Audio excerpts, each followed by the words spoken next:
Okay, salam guys. Hari ini Kento nak tunjuk Lexus RX model. Ada model baru, model lama. Follow Kento.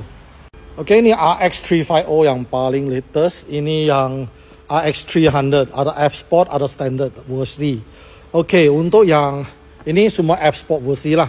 Dan one look saja you tahu ini model baru sebab dia punya front grille sini, dia depan dia sini atas tutup. You tengok yang lama punya model sini tak ada tutupnya.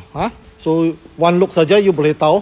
So Kento sini ada F Sport yang RX 300 hitam, putih, F Sport yang year 2022 dan ini adalah standard package. Okay, standard package apa tu standard? Dia paling murah. Ini dijual harga 230,000 sahaja. Nak detail minta Kento. Sebab dia dalam bukan leather seat.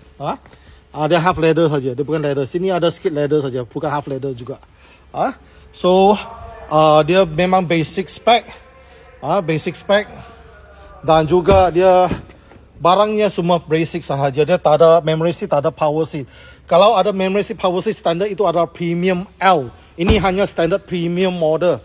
Premium ada dua jenis. Premium L, premium standard. Okay, ini premium standard sahaja. Kalau premium L ni memang high spec. Kento sekarang tak ada premium L. Kento kasih tengok F Sport. Okay, F Sport ni dia datang tak semesti ada power seat belakang. Dia ini sudah tambah, dia ada power seat kat belakang, dia sudah tambah. Tak semesti ada memory seat. So ini unit tak ada dua belah memory seat lah. Dia hanya sebelah saja, nampak? Okay. Kalau premium L dia dua belah memory seat. So of course power seat dan leather lah for the F Sport. So siapa tak tahu lagi, tengok tepi ada emblem F Sport lah. Ini tanpa. So ini unit adalah 2022 putih. Kita boleh tengok dia dalam dia seat dia ada warna seat dia ada warna merah dan hitam, tapi ini warna hitam lah. Warna hitam leather.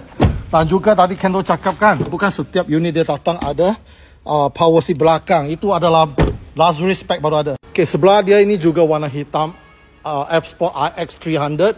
Kita tengok belakang dia. Belakang seat dia ada power seat. Memang tak ada. Hanya premium L adalah standard. Tak ada power seat. Tak ada memory seat tepi. Nampak? Hanya luxury spec. Okay, this is RX 300. Mari kita tengok yang baru punya. RX 350 ada hitam putih. Ini dijual harga 2023 5A lah. Grade 5A. Mileage dia melebihi 10,000 ke atas. So kita tengok condition dalam dia. Ini dijual harga 2023, dijual harga 380,000. Condition memang Jun grade 5A. Dia warna merah. Dia ada warna hitam juga seat dia. So ini adalah warna merah. Nampak tak? Ini adalah F Sport versi. Atasnya bumbung dia ada sunroof lah macam ni ya. Yang sebelah dia warna hitam, harga sama, tahun sama. Grade pun sama. Kita tengok 380,000 for this unit. And then of course dia punya seat pun warna merah hitam. Combination design dia ni memang cun. Ini bukan leather. Ini Alcantara. Ini leather. Mengapa dia design macam ni? Sebab kalau sudah duduk lama season kan, sini tak cantik. Jadi dia letak Alcantara, dia boleh tahan. Boleh tahan lama. Ini leather. Okay. Belakang seat dia pun sama. Ini Alcantara. Ini leather. Okay. Ini pun sama. Ini Alcantara, ini leather. Yang tempat you sentuh semua leather. Okay. Sesiapa berminat RX 300 Kento ada lagi stok. Dan 350. Sini adalah partial of the car stock. Kasih you tengok. Sebab berminat boleh Roger Kento. Bye.